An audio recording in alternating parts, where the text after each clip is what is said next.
The Tea Biz podcast delivers tea news that you need to know. A recap of the week's major headlines with commentary and cultural trends hosted by Dan Bolton. It is the voice of origin for tea professionals and enthusiasts worldwide. Think of us as a digital caravan of storytellers, bringing authentic, authoritative, and exclusive stories to you weekly from the tea lands.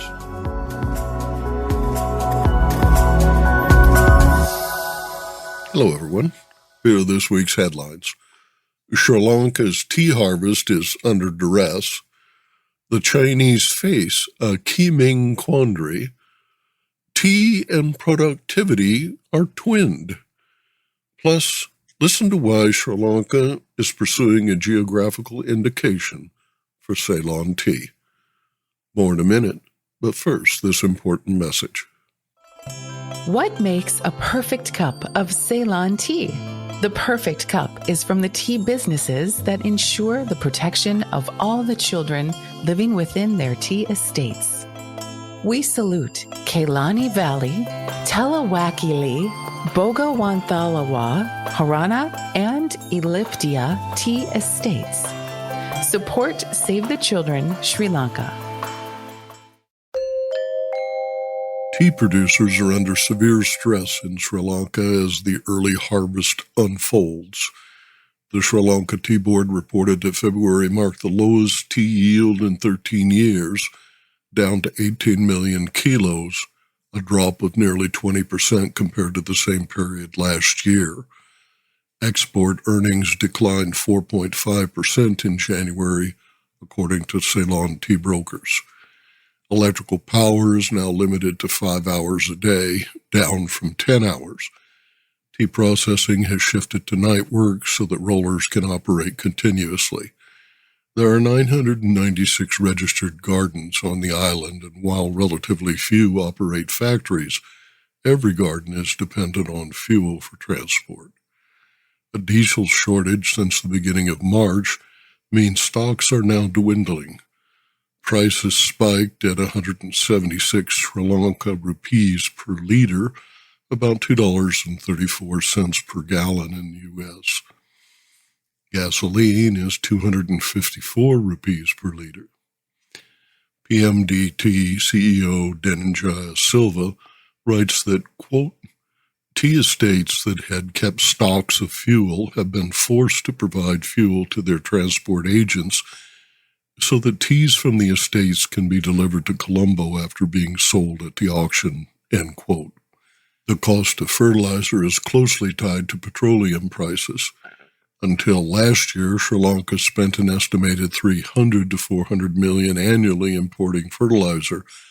Last May, the government ceased importing fertilizer and in November discontinued a national fertilizer subsidy just as fertilizer prices were spiking. The cost of urea, a chemical essential to leaf production, increased sixfold. Farmers say they can no longer afford to feed their plants, resulting in nearly a 50% drop in production and food shortages. But even those who can afford chemical inputs find that the war in Ukraine has disrupted trade. Sri Lanka imports 45% of its wheat from Ukraine and sells nearly 30 million kilos of tea to Russia annually.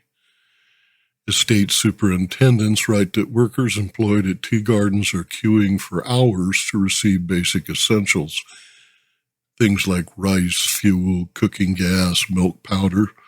Rice now costs a third more than it did this time last year. Prices of vegetables such as carrots and tomatoes have increased 5 times. According to the National Consumer Price Index, food prices jumped by 6.9%, and the inflation rate increased to 15.1% in February 2022. Sri Lanka's tea industry generates a lot of revenue by adding value to bulk teas. The continued devaluation of the rupee means that materials for finishing goods, including packaging, cardboard, and plastics, have increased in price at a time when transport costs are at an all-time high. Business Insight. The crisis in Sri Lanka is economic. Sri Lanka, an island crowded with 22 million people, depends heavily on food imports. In normal times, imports are offset by $7.5 billion spent by visiting tourists, revenue that declined by $4.7 billion last year. The current trade deficit is $6 billion, and foreign exchange reserves are nearly depleted. Foreign debt is high. Concerns about food security during the pandemic now reveal a serious vulnerability. Poverty is concentrated in rural agricultural areas, with more than 80% of the poor living in villages. Microcredit indebtedness among rural farming communities is high, and desperate, sometimes violent, farmer-led protests are now becoming frequent, forcing the military to intervene. Next week is Ming, the official beginning of the Chinese tea harvest. Conditions are favorable for the tea plants. Pre-Ming Bailo Chun, spiral spring green snail tea, sold this week for an average $867 US for 500 grams, according to the China Tea Marketing Association website. Finished Westlake Longjing is selling for an average $730 per kilo as of March 30, down from $850 per kilo during the same period last year. It is still too early to harvest most teas, including Fujian Wuyi Rock Tea and Taiping Haokui. China is experiencing its highest rates of COVID infection since 2020. Massive lockdowns and mandatory testing to limit spread of the Omicron variant are disrupting commerce at tea retail and restaurant venues. It is still early in the harvest, but the closure of ports will impact exports, and restrictions on trucking limit mobility. Provinces in the north, near Korea, and east are reporting 5,000 new cases a day, with portions of Shandong and Hebei province and all of Jilin in lockdown. Outbreaks are not widespread in the southern, largely rural tea-growing provinces. The situation in Shenzhen and Shanghai, home to 26 million people and the nation's financial center, are more troubling. Hong Kong is still recording 26,000 new cases daily and is suffering the world's highest fatality rate. Biz Insight. Tea Biz is again publishing weekly average prices for a dozen of China's benchmark teas through May. China Price Watch calculations are local, reflecting domestic prices averaged from many different farms to determine a range. In general, the lower range describes tea available in quantity. The high range is influenced by scarcity, but in China, many desirable high-value teas are grown in large quantities. Averages are calculated in Chinese yuan and converted to U.S. dollars. Export prices vary greatly from the domestic averages listed in this weekly report. Friday summaries of the tea price report are free. Subscribe for $25 US to get unlimited access to data sets from 2020 through 2022. Visit the Tea Biz portal to sign up. A survey of more than 2,000 American consumers found that tea drinkers place the highest importance on their health and that tea sustains their productivity during the afternoon slump. The survey, conducted by One Poll on behalf of Celestial Seasonings, focused on beverage drinking habits throughout the day. 1 in 5, 18%, said they begin their day with tea, while 65% rely on coffee. The study suggests that persons who say they feel most productive in the morning prefer coffee. Those who say they are more productive later in the day drink tea. Coffee is more popular overall. 90% say it boosts productivity, but only 29% say they maintain that motivation after noon. 2 out of 5 coffee drinkers, 38%, say that their mental health is constantly burdened with feelings of anxiety or stress. Only 25% of tea drinkers report concerns about anxiety. The survey found that 63% of Americans drink tea at least once a week, and that 23% of all respondents say that tea is their favorite beverage when they want to relax. Nearly twice as many people, 58%, drink coffee daily as tea, 30%. Coffee remains popular with older Americans, but millennials now account for 60% of all who say they drink tea, with 34% of millennials drinking tea daily. Business Insight. Tim Collins, Vice President and CEO of Celestial Seasonings, said, quote, "Whether we're returning to the office or working from home, we want to feel productive and energetic. People who have been surveyed for millennia say that switching from coffee to tea can not only maintain that productivity, but also provide many benefits." Collins said that, quote, "We are seeing a record number of consumers, 93%, in different age groups assessing tea because of its health benefits," end quote. Coffee drinkers are similarly motivated. Arvinda Anantharaman in Bengaluru reports on this week's tea auction prices. India Tea Price Report for the week ending March 26, 2022. The Speak Media reports say the Indian Tea Association has asked the Assam government to urge the centre to see how teas from the Barak Valley can be sent to Bangladesh auctions.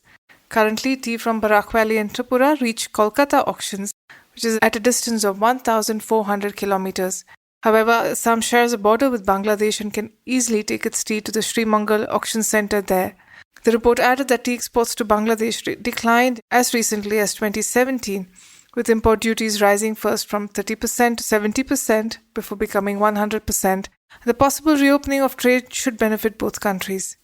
In weather, there's finally some relief for the arrival of the much-delayed rains in northeastern India. The forecast indicates moderate to heavy rain over Arunachal Pradesh, Assam, West Bengal, Sikkim and the other states in the region this week. In the auctions, Sale 12 was held at Kolkata in North India. CTC and Orthodox Leaf saw better demand and better prices than Sale 8, which is the last sale held here. In the south too, Leaf Tea, both Orthodox and CTC Leaf, sold higher volumes and for marginally higher prices. And exporters are finally becoming a little more active, hopefully a sign of better things to come. And now, a word from our sponsor.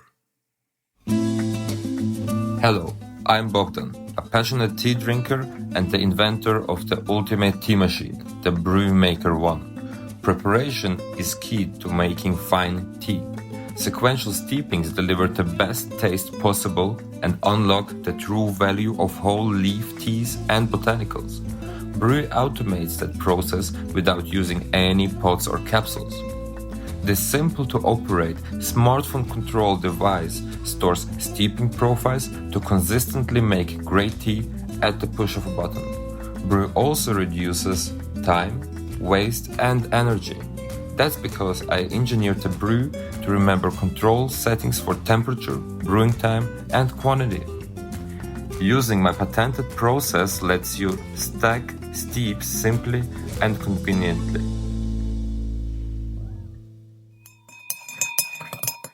This week, Tea Biz travels to Sri Lanka, where London-based correspondent Dananjaya Silva speaks with the chairman of the Sri Lanka Tea Board about its decision to pursue geographical indication by the European Union. GI status affords global trade protection under the World Trade Organization and officially recognizes the authenticity of the Ceylon Tea brand.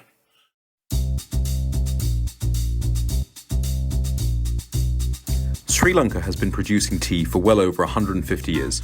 Marketed under the brand name of Ceylon Tea, today the Sri Lanka Tea Board is looking to pursue GI Geographical Indication Status for its much-famed product. GI indication is a sign used on products that have a specific geographical origin and possesses qualities or reputations that are due to that origin. This is Dananjaya Silva, and I sit down with Sri Lanka Tea Board Chairman Mr. Jayampathy Molligoda to discuss how the Tea Board is pursuing GI status and what this means for prices, for producers, and for the nation's tea. In 2021, Sri Lanka launched a 4.5 billion rupee global promotion to increase tea export volume and value. The campaign targets 12 markets, including the UK, EU, Asia, and North America. Will you explain how geographical indication protects this investment in foreign markets? The WTO, you must be knowing under WTO TRIPS agreement. TRIPS agreement is the trade-related aspects of intellectual property rights. So the law relating to geographical indications originally emerged from the TRIPS agreement under WTO. Everything stems from that. Geographical indications are exclusively for things like Ceylon tea, Ceylon cinnamon, which identify this particular thing in the case of, say, Ceylon tea as originating in a Sri Lankan territory or even a region, quality, reputation, or any other characteristics of this particular Ceylon tea is essentially attributable to its geographical origin. Ceylon tea is a registered trademark owned by Sri Lanka Tea Board in Sri Lanka. But what is important is global. 95% of our tea is being marketed in 140 odd countries. At least 50 to 60 countries take about 90% of our tea. So it's a reputed name globally. Unfortunately, over a period of time, we have lost some of the markets like Pakistan, Egypt, even Russia. Their market size has come down drastically for the tea. And as a result, we have been selling around 28 million kilos out of our 280 million kilos. One important point, I think Pavitri will explain in detail, the Ceylon tea is associated with the lion logo. To qualify for the lion logo, one has to pack in Sri Lanka 100% pure Ceylon tea. So that's the problem. The Ceylon tea, although is a registered certification mark in Sri Lanka, it's not registered legally in other countries other than few countries. As a result, there had been some misuses in the name. We are unable to take legal action on some of the infringements, so depriving our genuine exporters ability to service and increase their market share in Ceylon tea products. Ceylon tea is unique. We all know Ceylon tea is unique. Our tea masters know how to prove that through tea tasting methods, but that is not acceptable to EU countries. So we have to scientifically prove that this Ceylon tea originating from Sri Lanka has its unique characteristics because of its geographical origin and, of course, the reputation factor. So that is why we are trying to get this GI registration under intellectual property rights. In addition to the legal protection it affords, will you discuss how geographical indication status also speaks to the unique qualities of Sri Lanka's tea-growing regions? GI status establishes a strong, distinguishable and marketable reputation. The GI status is a marketable reputation for our producers because the producers follow farming traditions and it's the cleanest tea in the world. So that is the brand story. Our Ceylon tea, the story is based on the fact that it's the cleanest tea in the world. And my final question to you is, will obtaining GI status help stabilize prices? Our objective is to not only stabilize, even to obtain better prices in US dollar terms and get more market share. If you carve off our 300 million kilo per annum production, basically it's 285 million is what is known as orthodox type of Ceylon tea. So that orthodox type of Ceylon tea is not ideally suited for tea bags, and that may be one of the reasons why we have lost in the mass market. The CTC is different to orthodox, so we have to find a niche market.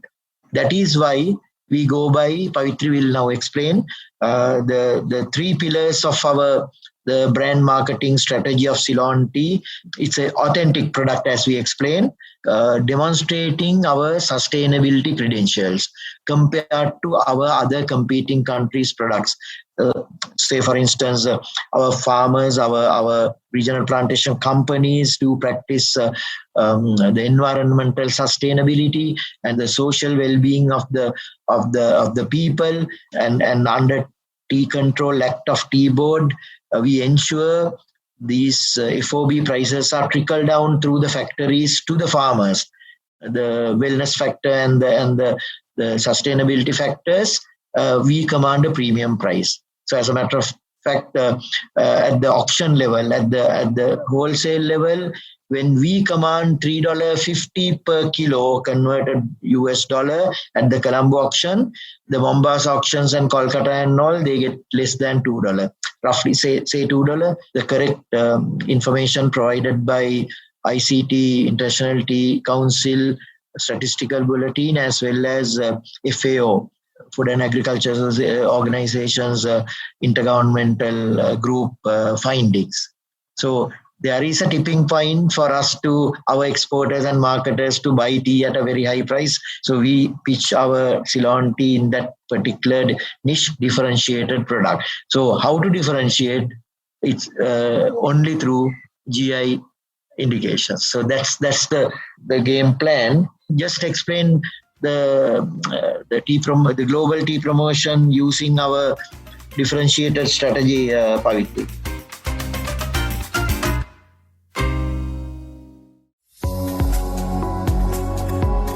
Intrigued by what you heard in today's podcast? Would you like to learn more from our global network of Tea Biz journalists and tea experts? Remember to visit the Tea Biz website for more comprehensive coverage. That's www.t-biz.com. Thanks for listening. Farewell till next week.